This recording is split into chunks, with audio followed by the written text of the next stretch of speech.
Victoria, vous êtes ukrainienne, vous avez vécu 25 ans là-bas et je crois comprendre que vous êtes en contact avec votre famille qui vivait à Kiev et qui a fui. C'est bien ça ? Pas tout à fait, non. Elle a pas fui du tout. Alors, racontez-nous, alors, quelle est votre situation ? Pour préciser un petit peu aussi, j'y reviens depuis 4 jours, en fait, de l'Ukraine. Bon, personne n'y croyait, ça c'est clair, dans ces événements-là.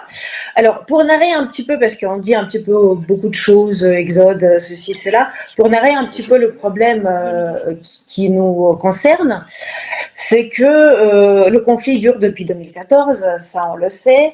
Il s'agit quand même de la population ukrainienne qui est martyrisée au quotidien, 2 millions de personnes, voilà. Que les problèmes de chauffage, c'est l'hiver, sont difficiles, le salaire moyen, voilà, vous m'entendez ? Oui, très bien. Voilà.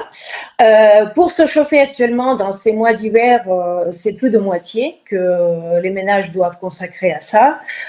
Donc la vie est très très compliquée. Donc je vois pas qu'est-ce qu'on défend. Le président et le gouvernement fantoche là actuellement, que je trouve fantoche, et pas du tout celui que Poutine soi-disant va mettre.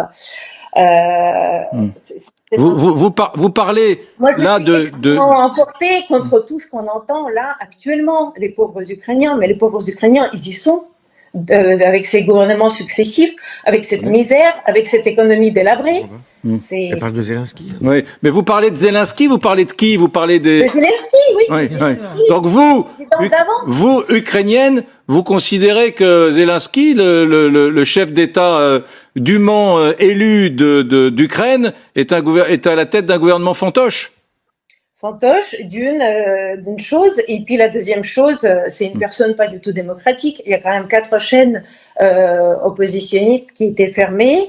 Il y a des journalistes qui sont tués. On décrit ça pour la Russie, mais ça se passe aussi en Ukraine. Il y a quand même 4 journalistes qui sont tués depuis quelques années. Il y a tas de choses qui se passent qu'on ne sait pas et qu'on ne dit pas. Oui. Donc ce que vous dites, vous... Attendez, ça m'intéresse. Ce que vous dites, vous...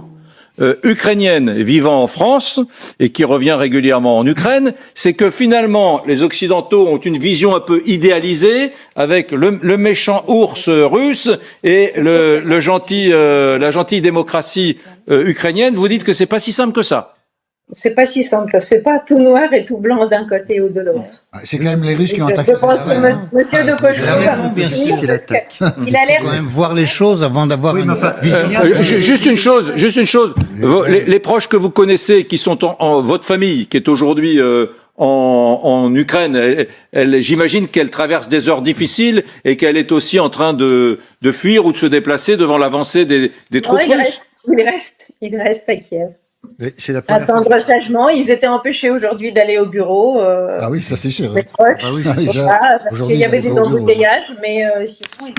Ils iront demain. C'est la première fois que j'entends qu'un gouvernement démocratiquement élu est un gouvernement fantoche. Mais enfin bon... c'est pas qu'on soit blanc ou noir, mais c'est bien la Russie qui a attaqué ce matin. Est-ce que ça veut dire qu'il y a aujourd'hui à Kiev, je dis pas dans le Donbass, à Kiev, des Ukrainiens qui sont assez content que les Russes interviennent, c'est ça que je dois comprendre de ce que vous me dites ? Absolument. Et puis le gouvernement aussi qui est élu démocratiquement, on ne sait pas du tout. Il y a des Ukrainiens aussi qui doutent de véracité de ces élections. Bon. Bien. C'est ce que je veux dire. On doute de beaucoup de choses. Mais il faudrait peut-être dire des choses mises au point. Qu'il y ait eu une dérive sectaire de ce gouvernement. Moi, je veux bien l'entendre, monsieur de Koshko, madame. Peut-être y a-t-il eu des dérives sectaires. Peut-être y a-t-il eu effectivement des assassinats de journalistes. Mais je vous rappellerai qu'à Malte, on a aussi assassiné une journaliste. En Bulgarie, on a aussi assassiné des journalistes. Eh bien, c'est pas pour autant que on va envahir Malte, qu'on va envahir la Bulgarie. Voilà. Donc, on n'est plus au temps de la Hongrie en 56 ou de la Tchécoslovaquie en 68.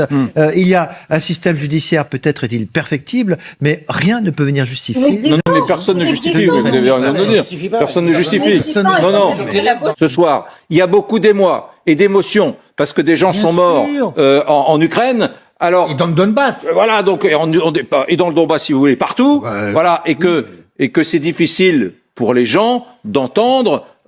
Finalement, ce système ukrainien, il n'était pas parfait, il était corrompu, et on tuait aussi des journalistes, etc. Sous-entendu, tant mieux. Donc, on ne voit pas devenir avec ce gouvernement-là actuel. en Ukraine, au niveau économique, au niveau on renverse social, le gouvernement, on prend un gouvernement démocratique. Oui, enfin là, oui, le truc c'est qu'effectivement, comme dit Patrick Martin-Genier, si on n'est pas satisfait, on renverse le gouvernement par des biais d'élections, mais on n'a pas besoin d'une invasion russe pour changer les choses. Mais merci Victoria. Il y a eu un Bon coup général. d'État en février 2014 contre un président général, élu. ouais. Rappelez-vous de ça quand même. Comment ? En février 2014, il y a eu un coup d'État contre un président élu.